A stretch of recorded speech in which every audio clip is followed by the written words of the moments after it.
is Nolan North, the voice of Assassin's Creed, Uncharted, Rick and Morty, and many others out there. So please give it a round of applause for Mr. Nolan North.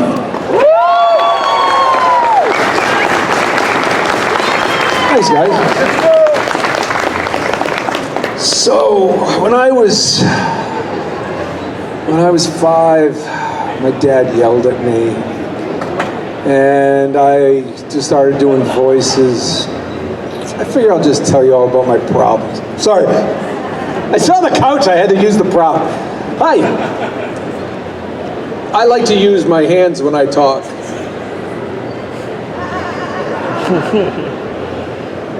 Yeah. Sorry. Well, I was just telling the guys in the back, I really don't have anything important to say. But I like to, so you guys are kind enough to either come up here to see me, or you just want to sit down and take a break from the con for a while. So what I like to do is just open it up to questions as soon as possible. And so, you know, just because like I said, you know, I don't have like a prepared speech or anything. So, but we can just have a conversation and just kind of talk. So I guess you just, I told you to wait in the car. That still works. Let's do that in stand-up. So yeah, we'll just take some questions and I will hopefully give you some answers. What's your name, bud? Isai. Isai? Yeah. So you're a different Isai. I met a different Isai. I didn't know that was a name, and now I've met two of you. Really? Yeah. I never really met anyone. Isai, like an Isai bowl. Sorry, Isai, go. You do like a lot of voice acting with Steve Blum? Yeah. Yeah. How is it? He's horrible, terrible person. One of the meanest people I've ever met. No, it's funny. So Steve Blum, but it's Blum, B-L-U-M. But it's Steve Blum. For those you don't know, he's Wolverine in just about everything that Hugh Jackman isn't. And he was, of course, Tank Dempsey in the Call of Duty, who I hate because I'm Richter from. He's one of my dearest friends, and I've known him forever because my first cartoon series, oh, this is much better when I get closer, isn't it? In my first cartoon series was Wolverine and the X-Men, and I was Cyclops and he was Wolverine.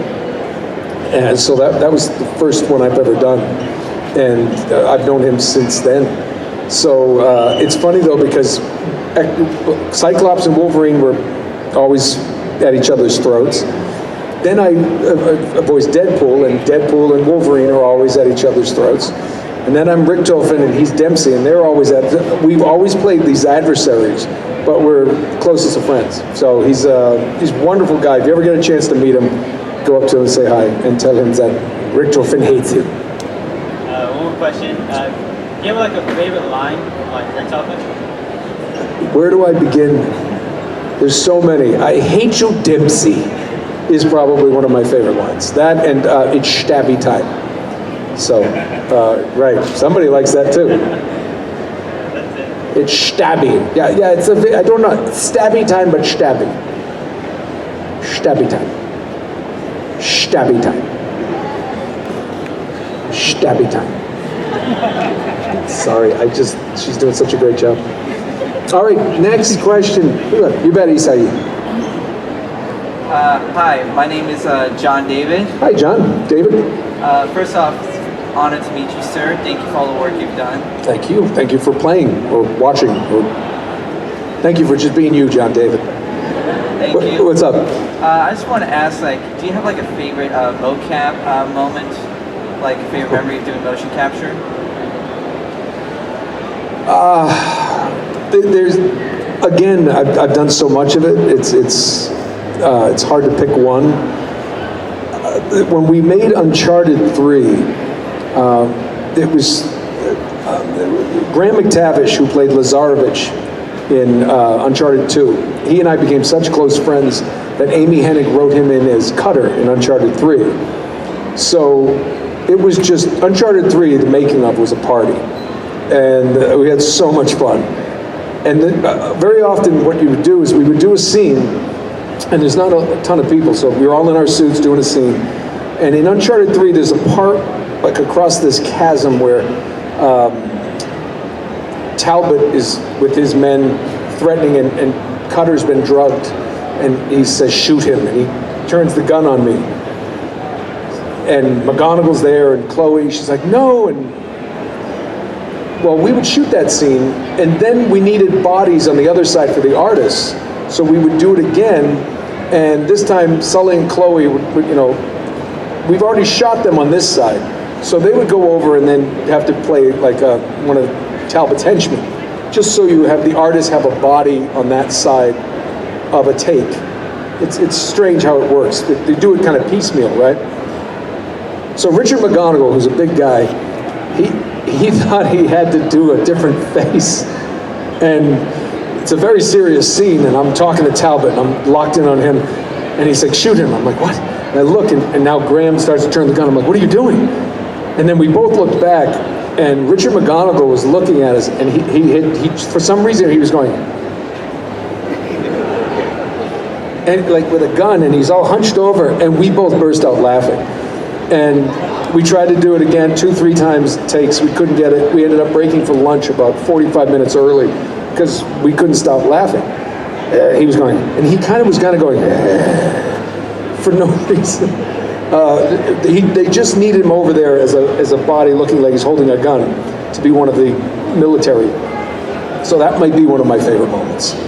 That was just, it was just silliness. Can everybody hear me? Because every now and then I realize a guy who works on a mic, he's kind of does this. Sorry, I need to be one of the Backstreet Boys and put it right on my chin. Not a mic. So yeah, that would be it. I just have one more question. So, do you remember the time you voiced in one of the Spider-Man video games back in 2012? The Amazing Spider-Man? You played Alistair Smythe? Yes, I do. Yeah, that was one of my favorite roles. Really? Thank you. Thank you. I'll tell you a quick story. I'll tell you a quick story about that. I did that Amazing Spider-Man, and I got to the stage, and they said, "Oh, here's your script," and it was the full script. It's this big, and I'm like, "What? I didn't get this. I didn't know. What are you talking about?" And because in Uncharted, we memorized the script. We shoot it just like an on-camera job. And it was the strangest. I mean, I was in a full panic. It was early in the morning. You get there early, you're on set at like 7 in the morning. So your agents in Los Angeles aren't even in their office till 10. So I'm panicking. And finally, the director comes in. I said, I just got this material. I don't know. And he looks at me and he goes, no, you've already recorded it. And I had never done this. They actually piped in the audio for the scene, and we just had to walk and kind of pretend we were talking, or kind of say the lines, but they weren't recording us on the stage. The audio, I had never done it that way, and I've never seen it done that way before, but Alistair Smythe was a panic mode that morning. Like, didn't even eat breakfast. I was nauseous. I'm like, hi, there's 90 pages of dialogue. But it was all okay, and I survived. Thanks. Thank you. You bet. You too. Hi. Hello. I was wondering, how did you prepare for your role in the Uncharted movie? I had a cup of coffee, and then I went and sat down. It was really hard. It's very, Stella Adler-like. No, I've been Nathan Drake for over a decade at that point. It was easy to sit on a chaise lounge on the beach. Funny thing about that is they asked me to be in the film, and for a long time I kind of told people when they were always in and out of production, I don't know, I don't want to be a distraction. And finally they came up with a really cool concept. And I think they called me on a Monday and said, can you be in Spain by Friday? I said, are you paying for the flight? But yeah, they flew me to Spain for 12 seconds of cameo. It was great. It's funny, I tell people, I called it the murder plane, because it was October 2020, pandemic. Actually, Texas is in this story. I had to go get an emergency visa to go to Spain. get my COVID shots and all the tests and everything you have to do. And I go over and I'm all set, leaving the next day, but I have to go pick up the emergency visa in downtown Los Angeles. Somebody calls me, says, don't go, they've shut the office down, they had a COVID outbreak in their office. Well, what am I gonna do? We're flying you to Houston to get your emergency visa in Houston. We'll put you up overnight and then fly you to Barcelona the next day. So that's what I had to do. I had to come to Houston, and I have cousins who live there, so I ended up having a great trip. He picked me up, I didn't even use the hotel, so we got to visit, and then I went over. But I call it murder plane because I got on it. It's the middle of the pandemic. It's one of those planes that would probably carry all of us in this audience. There's probably 12 people on this massive plane. And when you wake up from a nap, when you get up and it's dark and you can't find anybody, you're like, it's murder plane. Like you go to the bathroom and you look in the back and there's just empty seats. I'm like, is somebody flying this? It's weird. It was like being waiting for Samuel Jackson to go, we gotta get off this plane! It's a terrible Sam Jackson, but I can't do Sam Jackson. But yeah, so it was great though. It was fun. Tom Holland, Wahlberg, they were great people. They were collaborative, and we had a really, really good time. Did you have like any input on how they might have acted on set? Well, yeah, actually, it's funny you mentioned that. They had written something, and they said we did it a couple times, and it was where Tom kind of grabs. I reach for a drink on the waiter had a drink, and I reach for it. And then he was supposed to grab it, and I'm like, hey, that's mine. He goes, don't worry, I'll take good care of it. It's like, oh, that's cute. But when we did it, they asked me, they said, what do you think? And I'm like, I actually said, I don't want to rock the boat, I'm just here for a cameo. And they were really cool. They said, no, seriously, what do you think? And I said, well, it looks like he's taking, I'm supposed to be passing the torch, kind of, pass the baton to him. It looks like he's taking it. And Tom was like, yeah, that's not a bad point. So we ended up kind of just ad-libbing and going through some things, because it was really well written, but then and I said, well, what if I just look off and go, yeah, something like that happened to me once, and they go, yeah, do that, let's try that. The only downside is, I had to go back to the hotel in a van with the guy who played the waiter, who was really quiet, and I said, long day, huh? He goes, I don't think I'm in the movie anymore. He was cut from the movie, because we ad-libbed, oh, he's fine. He's young, he'll get over it. Or maybe not. Well, thank you very much. You're welcome. Hey, bud. Hey, what's up? I want to say thank you for being such a great voice actor. Oh, thanks. I really liked your work in Destiny and Assassin's Creed. I wanted to ask, what was your favorite part of voice acting in Destiny and Assassin's Creed? My favorite part of Destiny is I'm still doing Destiny. My least favorite part is not doing Desmond anymore and finding out on Twitter that Desmond was killed. Are you upset Desmond's dead? I'm like, what? I got kids going to school. By the way, kids are expensive. Think about it. I think it's just the fact that those games have such a great legacy, and just to be part of that has been great. I meet great Assassin's Creed fans here at the conventions. Destiny, as you guys know, keeps cranking out great material. And to be your ghost, eyes up. I live in your backpack. It's one of the best jobs ever, and I love that both of those games, especially Destiny. It's all ages of people I meet that are just locked in. I was in England somewhere, and I met a clan of these men, all in their like mid to late 70s, and they're like, "I'm a Titan." Oh, excuse me, I'm a Titan. That was the proper accent for that story. Yeah, so I think it's just, it's an ongoing thing, and I hope we never stop. Thank you. You bet. Hey. I'm Ryan. Hey, Ryan. I like the one we did with Connor and It's Superboy? Yeah. My question is, how bad is your throat hurt when we did it yells? I have 2 kids. I yell for free. No, you know what? It's the roars aren't that bad. I don't know. You have to roar from the diaphragm. No, it's if you yell too much, you know, screaming at a concert or anything, you're not really thinking about. I know this sounds really technical, but where your placement is. You just yell. You have to. It's literally like a singer. How does a singer, you know, continue to sing? It's just you learn where to place it. You know, if you yell and you can feel it in your throat, that's going to be bad. I've only lost my voice doing one character. It was early in my career, Call of Duty. It was not Richtofen. It was actually one of the first games I had played since I was a teenager. I think it was called Call of Duty Big Red One. It was where you storm Normandy Beach. I'm kind of a history buff, and I was Sergeant Randall, and you stormed Normandy Beach, Omaha Beach in Normandy. It's like, get to the hedgerow, take out that turret, you know. But then the campaign goes to Russia, and I played.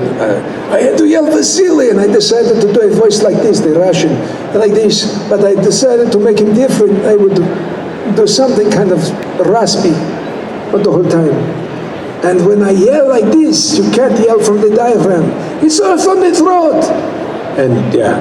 2 sessions later, I was like, I'm not so get to this, get down, grenade, grenade. No, they're like, we're gonna call it. But then I learned never to audition with that voice again. Or just make sure he doesn't yell. So, that was it. You bet. You too. Hey. Hi Nolan, how are you doing today? Good, how are you? Pretty good. So my question is, of the Uncharted series, and I apologize if this has been asked, I arrived late, what's your favorite game of the series, and what's your favorite moment from that game? So I'm a little secret that's not a secret. I'm terrible at these games. I grew up with a joystick and one button, and now you have to be like an engineer. I'll play with my kids, they're like, L2, L2. I'm like, where's that? You're dead. Huh? Hit triangle. Which one's the triangle? You're dead. And when you play a game that you're voicing and you're constantly dying, really depressing. Sends you right to the bourbon. That said, I have played through most of them. 2 was my favorite to play and watch because it was like a movie. I felt like the pacing of that was so close to a movie. Every scene that would end kind of led, you couldn't even go to the bathroom or get something to eat. You're like, oh, we got to save Chloe, we got to find Elena, we got to stop Lazarevich. There was something about it, the scenes just spurred you to the next one. There was no time to explore or rest. It was the pacing was really, really, really well done. My favorite to make was the 3rd one.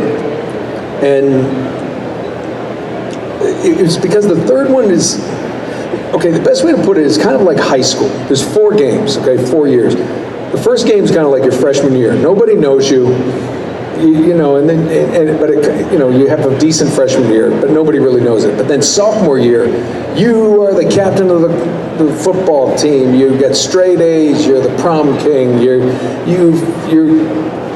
The teachers love you, and everybody's your friend. That game, 2, was so well received. It was this, I mean, I think it won every game type award that year that were given.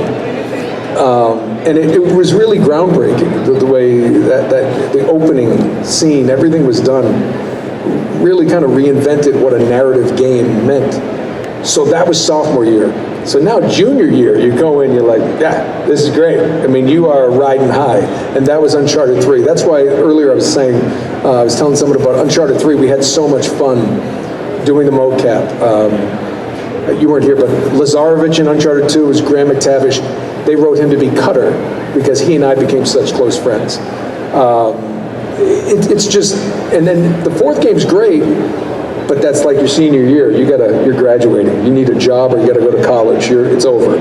So 3 was the best. And to pick one moment from it all, the thing I take away from all 4 games is just the friendships I have and I've made. Matter of fact, this is going to look like a shameless plug, but the caveat here is like, you don't have to buy this, but November 19th is the 15-year anniversary of Uncharted Drake's Fortune, the first game. And Robin Atkin Downes, who played Navarro, he also then played Talbot in 3, and he actually mocap Tenzin in 2. He was telling me he works on Team Fortress, and they did a Streamily online signing. And he was kicking around the idea, so I called Emily Rose and Richard McGonigal. And then I have a fan named Maria Kinnan, who I've known her for years. She was part of Retro Replay, if anybody watched Troy and our show on YouTube. And she was a fan, and she's an amazing artist. So I had her design and make a poster. She's going to share in the profits on this. On November 19th, we're doing a live signing of some of them. The pre-sales are open now on streamly.com/Uncharted, I think. But it's a 15th year anniversary poster, and Robin Atkin Downes, myself, Richard McGonigal, Sully, and Emily Rose are all signing it. And this is a limited edition. I don't know what the number's going to be capped at, but even if you don't buy it, November 19th, you can watch us on there talking in those cubes.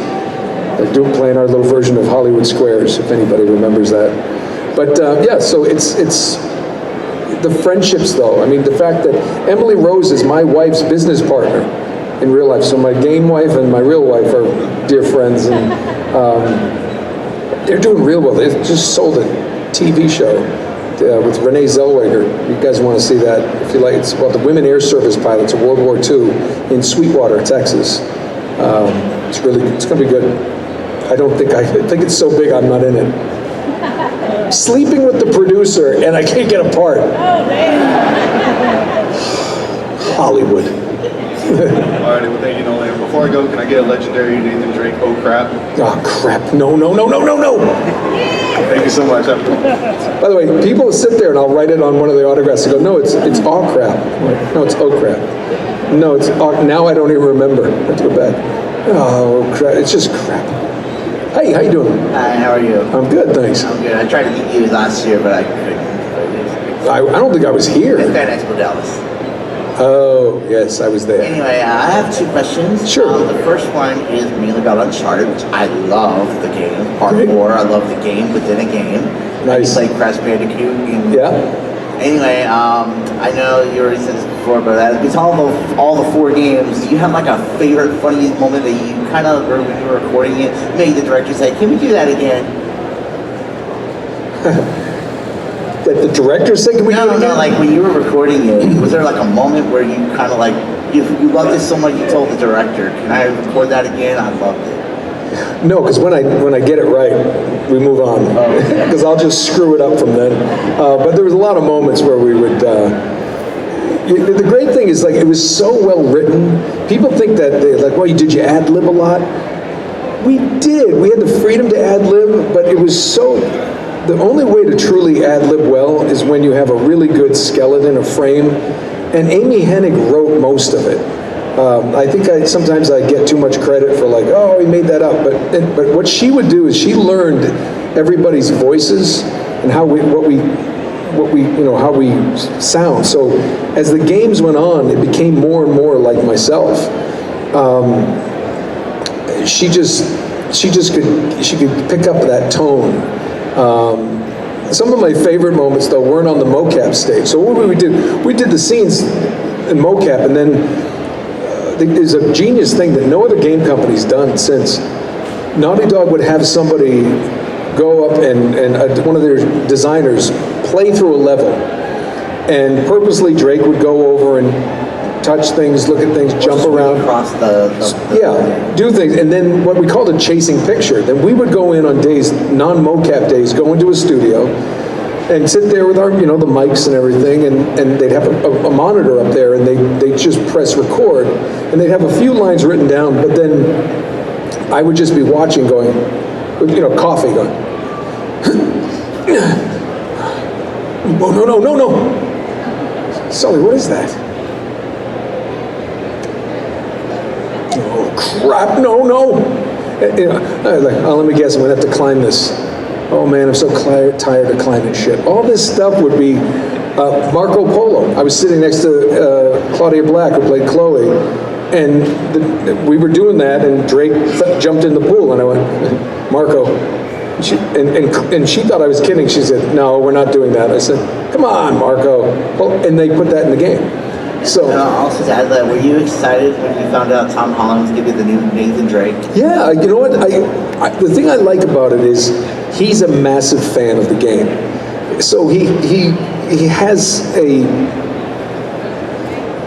you know, if somebody's just paid a number to go do something, they'll do a good job, but is their heart really in it?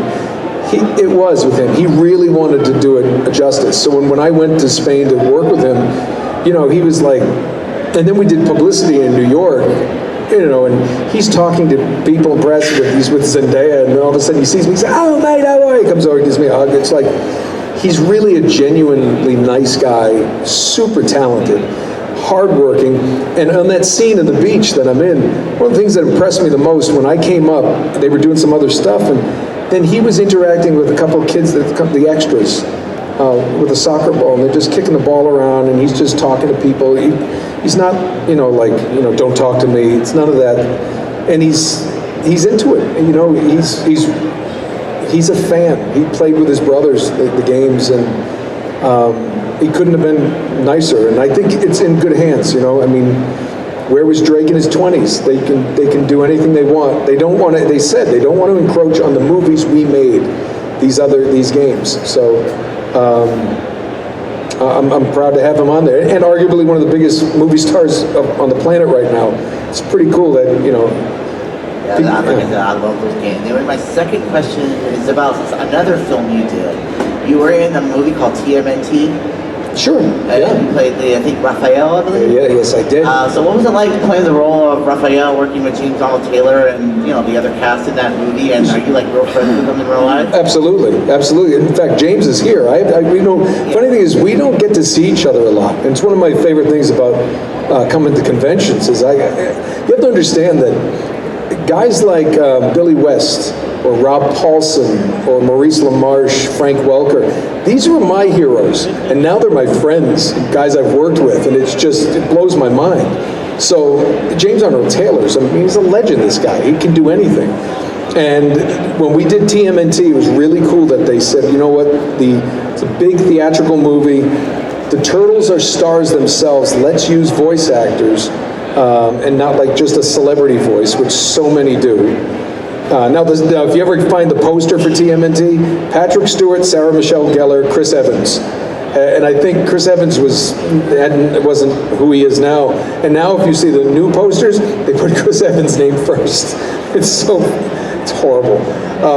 But it was funny, but they said the Turtles are the celebrities, so let's use people that, you know, don't use a big celebrity name for that. And Raphael was my favorite when I was a kid, so it was Rob Paulson, actually, who was my big hero. And to be able to do that, you know, and the funny thing is, that whole voice I used, because they're out of New York and using the whole thing, a little Raphael like this, that was a guy I went to high school with. Guy was 17 years old, he talked just like this up there in New England. He was like, hey, did you do your English homework? I didn't have time to finish it. It's him. In fact, he knows it too. I ran into me. He goes, "Are you doing me in that turtle movie?" I'm like, "Yeah, that was you." All right, thank you. You bet. I hope that in the future they make like an Uncharted TV series or something. You know. I meant with like a new cast. No new cast. Bite your tongue.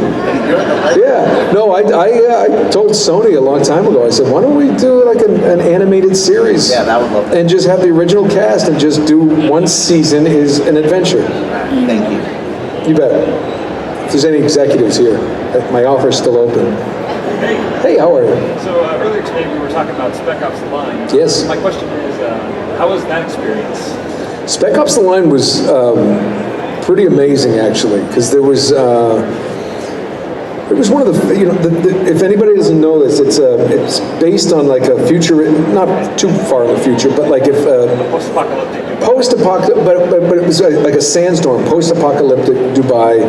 And it's basically off Heart of Darkness, Joseph Conrad, Heart of Darkness novel. And it's based on that. But what was really cool is Walt Williams was the writer, brilliant guy, and his brother's in the military, and they were playing games and they're doing something, and he said, you know, the problem with these, his brother said, the problem with these games is you do these military things, and you have two, you know, you come up to a point in the game where you have to make a choice. And he said, and there's the good choice and the bad choice. And he said, yeah, what's wrong with that? And his brother said, as a soldier, sometimes both choices are terrible, but you gotta pick one. And that sparked the idea, apparently. And if you play the game, it's really a psychologically, really, a psychological mind trip. Thank you for that clean word.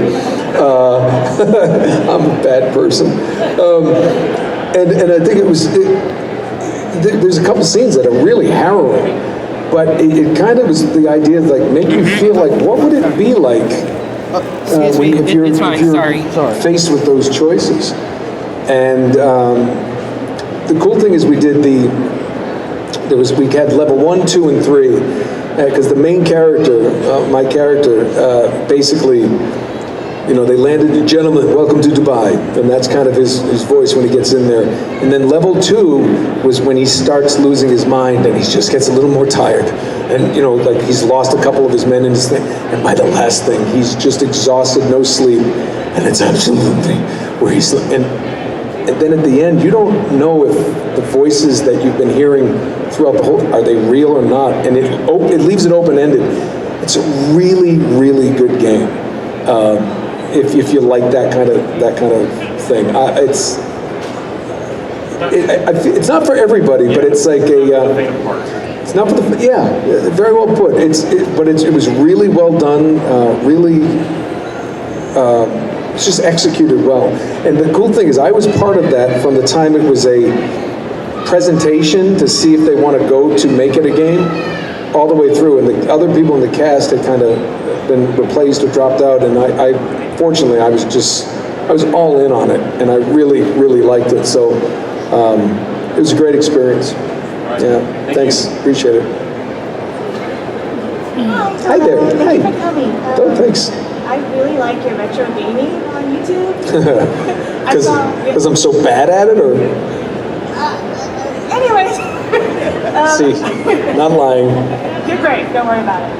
But I like the one where it's you and Troy Baker doing The Last of Us.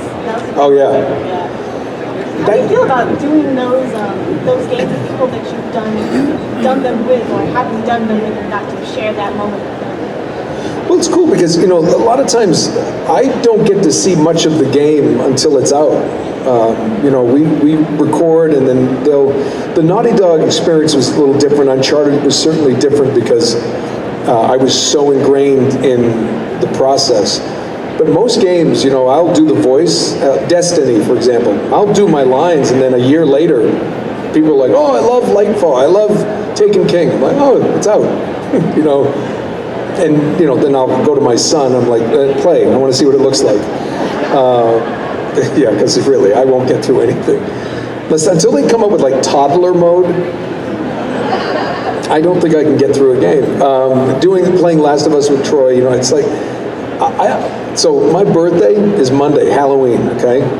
Growing up, all my friends, we're gonna do a movie marathon, crash at your house, we're gonna watch scary movies. I hate scary movies. I like to laugh, I like to be entertained. Suspense I can do, but horror, no. Like, you know, like Predator guys here, and Jason or whatever. I don't even want to meet the actors behind those masks. I'm like, no, too many names. I read Robert Englund, I almost wet my pants. It's like, hello, I see they put coffee. I'm like, get away from me. Get away from me, Freddie. Did I answer your question yet? Yeah. I don't remember what it was. What's the other question? So do you have any like embarrassing or special moments that you've had with Troy? Like, do you remember any? Embarrassing moments with Troy? Where do I start? Where do I start? No, I know, you know, embarrassing stories. Not really. No, I don't know. I mean, Special stories. well, if I told you, they wouldn't be special anymore. One of the most embarrassing things that Troy's part of was the Avengers game. And it's so, it was funny. So Travis Willingham was Thor, and I'm Tony Stark, I'm Iron Man. And we're doing motion capture, and the funny thing about it is, so like Uncharted, at the end of a scene, it would always be like, come on, we gotta get going. You know, and then everybody else would leave, but my character would have to stay. So in the Avengers game, Captain America would be like, Tony, you and Thor, go there, whatever. Tony, you and Thor, like, we're on it, Cap. Try to keep up. And then I would go, only surpassed by Travis going, and now we're standing next to each other while everyone else is finishing the scene behind us. We wrapped shoot, and everyone would laugh because we're like, because you know he took off now, and then finally like it was like the last week of shooting, we're doing that, and they said, "Oh, cut." And I sat down. They go, "Hey, by the way, Travis," and Travis is like, "Oh, my arm," and I'm like, they said, "We could have told you the first week. You don't have to do that." So the whole thing was just like, we were like, it's great. And the only other thing, embarrassing thing on a mocap stage is in Uncharted 3, I had to ride a horse. And the first time I did it, I did the whole thing like I'm shooting back, doing like I'm riding a horse. And while I was doing it, in the middle of a take, they started pumping in My Little Pony throughout the stage. They kind of set me up. And then at the end of the whole thing, everyone laughed, and I laughed. It was very funny. They go, "Okay, by the way, we got to do it again." I said, "No, I'm not doing it again." And it was seriously, the mechanics of the horse moves Nathan Drake. You can't bounce like that. I said, "Why'd you have me do it?" They said, "Because it was just, we recorded it, and it's funny." So, Awesome. Thank you so much. You bet. Hi, Nolan. Hey. I'm Alan. So, my first question is, if you were asked to return for Uncharted 5, would you want Nathan Drake to take up the hand lead, go guns blazing back into his old ways, or would you prefer that he plays more like a mentor role to Cassie? So basically, what role do you want him to play in a potential Uncharted 5? In a potential Uncharted 5? Okay, for the record, nobody's ever told me about an Uncharted 5. I've had fans say that, you know, I think Naughty Dog's working on something. They haven't called me, so I don't know about anything like that. But I don't know. I mean, yeah, put it this way, if they said, "Hey, would you reprise your role in any capacity as Nathan Drake?" I would do it. But I don't even know what I don't even know if it's a possibility. I have no idea. And just a little request. Sure. If you're asked to do a cameo in Uncharted 2, Cool Sony's like, do whatever you can, get Richard Conogo to come in. It's funny you mention that. If they asked me, I actually saw Mark Wahlberg last week, and I was talking with him, and he was saying, if we get a second movie, some things he wanted to improve. And I said, well, listen, if they need me back for a cameo, I said, my only request is I really think we should get Richard McGonigal, who played Sully, to have an interaction with you, because when people hear that voice, I said, I think it'd be pretty cool. He goes, that's a cool idea. Whether that translates, who knows? Because it's all bound by the script. But if I'm asked, I will make that request. Absolutely, because I think he deserves it. Thank you. You bet. Hey man, how you doing? Hey, my name is Sean. My question is, what is your kid's favorite role that you played in any of the games? Oh.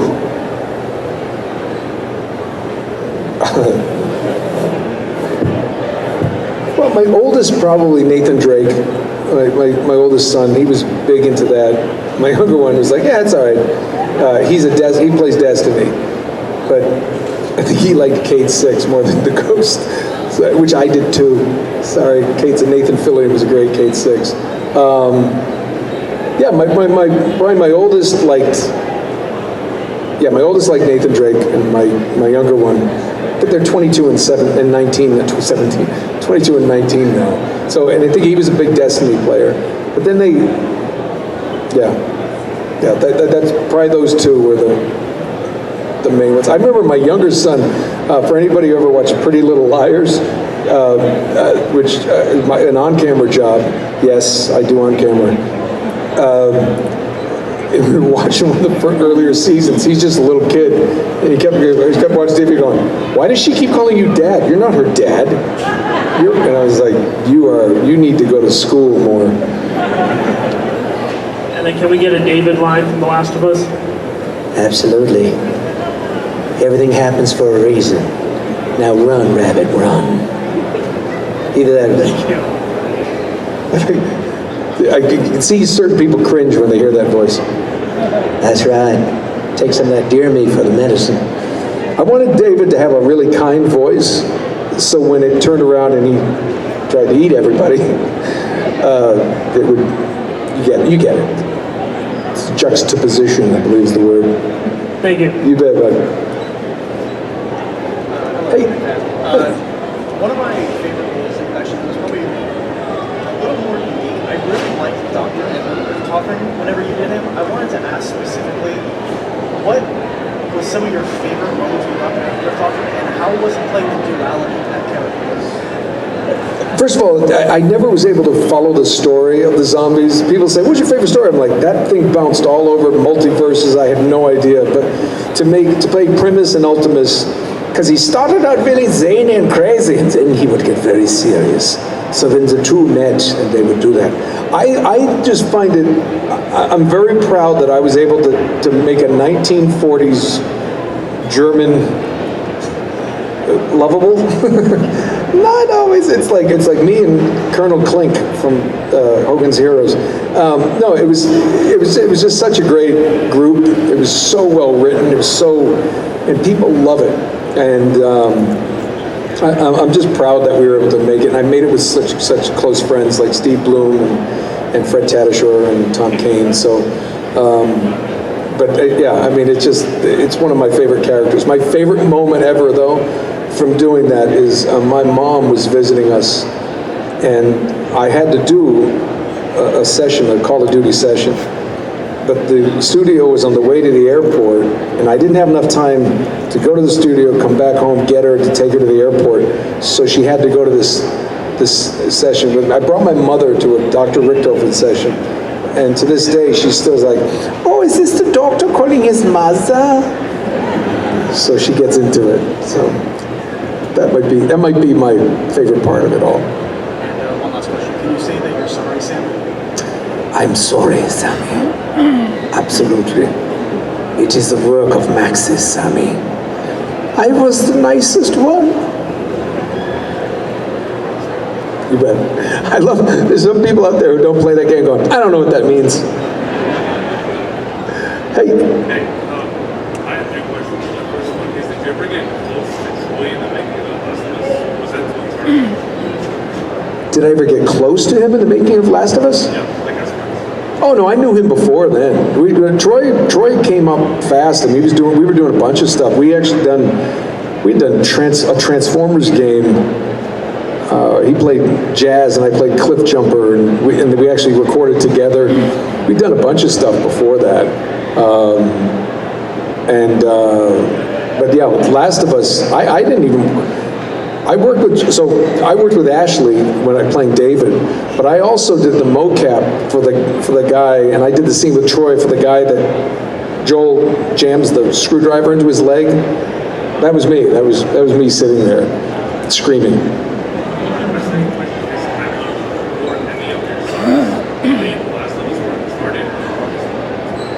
No, that's a silly question.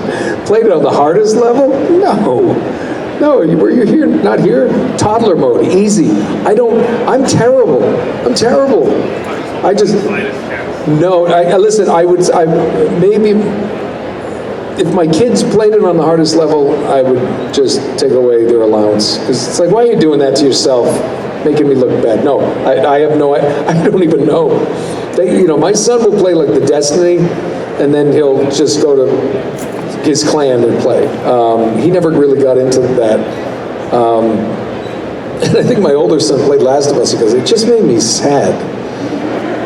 He said the one thing he said I don't like about Last of Us is there's no replayability for me. He said I played it and then I just wanted a shower. He said, I tell people, I say, you need a shower and the Bible. My God. you need some church in your life after that. I mean, when Troy and we played it on Retro Replay, I mean, it was just so, it was so beautiful. I mean, the game is amazing, and the mechanics and how you do it, and the story is so good. And Troy and Ashley, everybody in that did such an amazing job, but it just made me kind of feel like, what's the point? You know, it's like I want to shoot aliens or climb cliffs or something. Or play Tiger Woods golf. I'm kind of boring. I still can't play it on that machine, that controller. It's brutal. I'm bad at video poker. Okay. Yeah.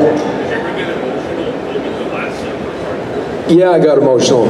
Last scene of Uncharted 4, every day you'd go in and go, is there more? And then they came out and they had like a cake and something, and they were like, and everyone looked, and I was like, and like, they asked me to say a few words, and I started talking, I was like, and it just kind of hit me, so it was just, lump in your throat kind of thing. It was a very, very special time in my life, and it was a character that led to so many other things. I got to work with actors that made me a better actor, both on camera and off.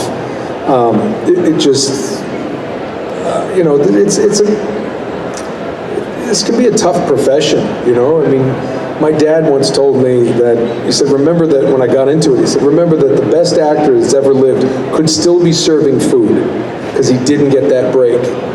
That's what you're up against. There's just an element of luck. You may be skilled beyond belief. If the right role, the right fit doesn't come along, you have to be okay with that. And I tell actors, people who are aspiring actors, to understand that I guarantee there were like 2,500 or more people auditioned for Nathan Drake. I guarantee some of them were technically better actors than I was, but I was the right fit at that time. I was the right fit for that role. So if you are an actor and you're ever out there and you're not getting a role, remember, as long as you prepare, as long as you prepare for your auditions, give it your best, be you in that role, and then then go see a movie, or go do something fun with your friends and forget about it, because you did your job for that. And if somebody else gets it, don't sit there and go, what was wrong with me? Go, no, somebody else was more right. You weren't bad, somebody was more right. And oftentimes, that's just the way it is, until you become Tom Holland, that kind of thing, where you're doing this stuff. So yeah, that's pretty much it. So there you go. You bet. Hey. First off, thank you for getting into high school. The first time I ever played an Uncharted game, my cousin, he had a video game. He had a Uncharted 1, and it came with the PlayStation 3. Okay. And I was like, what is this? He was like, I don't know. It's fine, but I don't have to play it. But from there, I fell in love with the game, then played the second one, and then the third, and then the fourth. And like you said, like bumped your throat, for the fourth one as well. Like I knew, oh man, this is it, like years later. Yeah. First question, do you still, because I watched a lot of the retro replay videos. Yeah. Do you still have that cat video? I never had it. It was Drew. They had it. It's somewhere in the archives. I've been trying to find it. That thing is so funny. Yeah, Mittens. Yeah, just look it up. It's weird. They brought that in one day and it just made me laugh. And I said, yeah, play that again. And they kept playing it. I guess last question is, did you ever try any other voices for Nathan Drake? Like, was he ever going to be like, like that bigger figure? No, they didn't want a voice. They wanted just me. So that's why I love when I'll be talking to people. They're like, one last thing. Could you do the Nathan Drake voice? I'm like, you've been doing it. It's just my voice. But under gunfire, it's like, oh, Sully. No, but we shot that exactly like you would do a Avatar or any type of movie that Andy Serkis has done. In fact, Polar Express with Tom Hanks was all done on the stage that we did Uncharted 3 on. So it's the same technology. So they could have taken the data from the scenes we did and turned it into a movie. but instead they just took the data and put it into a game. It's shot just like an on-camera job. It's a lot like, I started actually, like a lot of actors, in theater in New York, and then went to LA to do a TV show that I did for 5 seasons, and then 5 seasons, 5 years. So soap opera, daytime show was my first show. So we did that, and then you know, you make the rounds as an actor doing NCIS and CSI. There was CSI Miami with David Caruso. I did one. I got arrested by him in that. Which is like kind of a badge of honor. Got to check that box. So we did a bunch of things, and then somebody just said, you should meet my voiceover agent. I'm like, yeah, it could be fun. And things kind of blossomed from there. And one of the great parts about it is with mocap was it's a blend of theater and voiceover and everything. So it's one of my favorite things to do because the collaboration is just so great with everybody on set. Thank you so much. You bet. This is perfect, and I think this is the last question, because I think they gave me the 5-minute thing. Yeah. Perfect. Hello. Hey. I'm a big fan of yours. I love Deadpool. I love Nathan Drake. Yeah, that's right, little Deadpool action. Yeah. I am a bit nervous. Sorry about that. Me too, I'm nervous. But let's take our clothes off. See, that'll wrap us. But it's not me talking, that's Deadpool. Yeah. But one of the questions is, how's it like working with Troy Baker whenever y'all do retro replay? Oh, it was a blast. We had so much fun with that whole concept. And I would usually get up in the morning, his house was on the way, and I'd either drop my car off and he would drive, and so we would drive down to the studio, which is like a 2-hour drive in the morning with our coffee. And we just talk about what we're going to do and laugh, and we'd get there and find out what game we're going to be playing that day. But the great thing was it was just original banter. Nothing was ever rehearsed or like, hey, you say this, I'll say this. No, it was just a conversation. Just like if anybody just sat down and it'd spark a memory of like, oh, I remember when this happened. We'd do voices back and forth, and then whatever the game gave us or any guests that we had on the show, whatever, it just sparked a conversation. And yeah, it was fun. I look back on those couple years we did that very fondly. My last question is, if you had to give one advice for someone that's getting into voice acting, what advice would you give them? Be an actor, not just a voice actor. An actor is an independent contractor, like a plumber. I tell people this all the time. You're never going to find a plumber who's like, I only will fix toilets. It's like, but I'll pay you to fix the sink. No, I only want to do toilets. It's like, no. So as an actor, be everything. People, I've met people who can do so many fun voices. I'm like, can you act with them? Be an actor. Try theater. If there's local productions, do that stuff. You can do scene study classes. That's great. But my favorite is improv classes. Corporate people, not even in the business, will do improv classes. It just teaches you to relate to people, think on your feet.